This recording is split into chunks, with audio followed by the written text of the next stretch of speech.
Turkey, Israel, Japan, and India. These are all American allies but have now chosen to side with Russia instead of the United States. The reason, you may ask? Joe Biden and his compromised administration.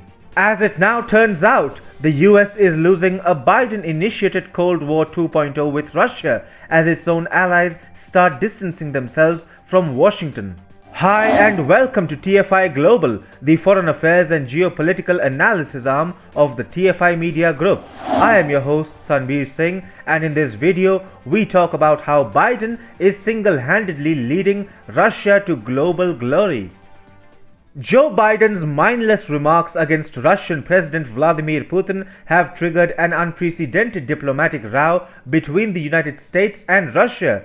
As President of the US, Joe Biden did not for once hesitate to refer to his Russian counterpart as a killer. Speculations are abounding over the prospect of yet another Cold War being initiated between the two superpowers. However, in what comes as bad news for President Biden, countries like Turkey, Israel, Japan, and India are beginning to increasingly side with Moscow. None of these countries is liking the high-handedness of the Biden administration and have hence decided to go along with Russia over a multiplicity of issues. Russia, for Democrats, remains the eternal enemy, which must be tamed and sanctioned. In 2021, however, the democratic world has little tolerance for such Russia fascination of the American deep state. It is therefore no coincidence that in recent days the alienation of American allies has been exacerbated. In line with the same, Turkey, a NATO ally, has pitched in with Recep Tayyip Erdogan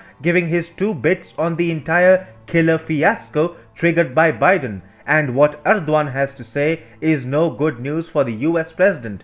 Lauding Putin for giving a smart and classy response, the Turkish president told reporters after Friday prayers in Istanbul, Mr. Biden's comment about Putin does not suit a head of state. The relation between the Democrats and Turkey has never been good. Erdogan is still waiting for a phone call from President Biden, whose administration has highlighted Turkey's diminishing record on human rights. Turkey-US relations are also reeling under the stress of Ankara purchasing the advanced S-400 air defense systems from Moscow. What's worse, Erdogan has not forgotten how Biden had called him an autocrat in an interview in late 2019. As such, despite being on the opposite sides not just in Syria but also last year's war between Armenia and Azerbaijan over Nagorno-Karabakh, Erdogan has called Putin a friend and a strategic partner.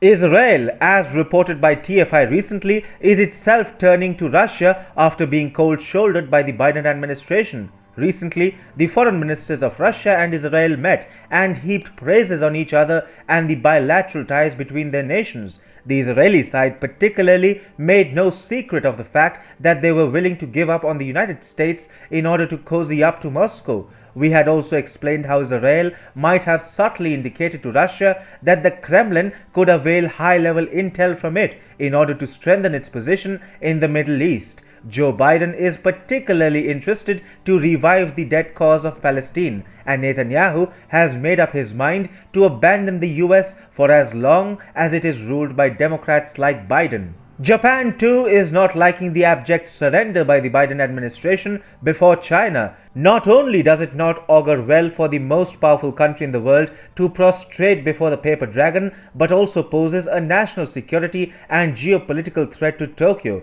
For this very reason, despite having historical differences with Moscow, Japan is now looking to deepen cooperation with it. In January, Japan's Foreign Minister Toshimitsu Motegi disclosed plans to carry out a joint economic activity with Russia on the southern Kuril Islands. The Kuril Islands dispute, a legacy of the Second World War, has been at the root of cold relations between Moscow and Tokyo. Now, the Suga administration in Japan is signaling that it is ready to bury the historical dispute. Russia and Japan shouldn't be fighting against each other over a decades-old dispute. Rather, they should be fighting together against a common enemy, China.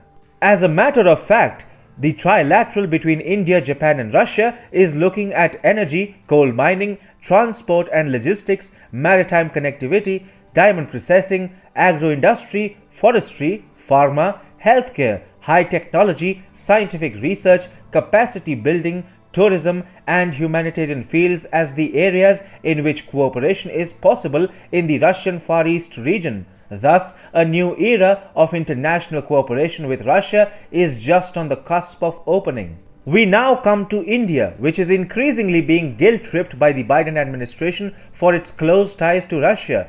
Moscow has been New Delhi's friend since the years when the United States aimed at containing India. So, for Washington DC to think that India would abandon Russia now is a foolish proposition, to say the least. In its endeavor to force India's hand to distance itself from Russia, the Biden administration, via Defense Secretary Lloyd Austin, raised the issue of New Delhi purchasing the advanced S-400 Triumph air defense missile systems. The Biden administration is now threatening India with CAATSA sanctions if it follows through with the procurement of the Russian air defense systems, which, by the way, are the most advanced in the world. India, however, has reportedly told the United States firmly that its armed forces have a diversified portfolio and have been using Russian systems for years.